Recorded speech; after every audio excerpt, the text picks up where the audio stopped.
Samantala, safety inspection isinagawa sa itinalagang bentahan ng paputok sa bayan ng Orbis, Tondo. Para sa detalye, alamin sa ulat ni Idol Joanna De Vera. 104.7 IFM. Report!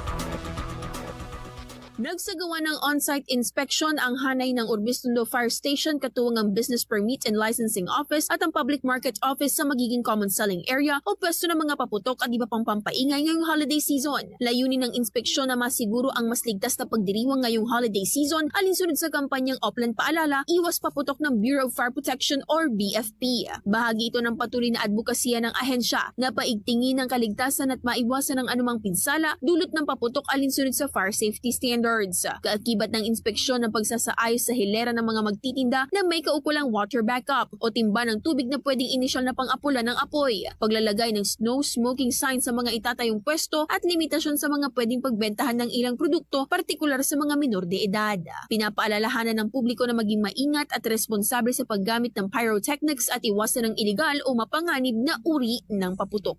Kasama mula dito sa IFM Dagupan, ito si Idol Joanna De Vera. Tatak IFM. IFM News. IFM News.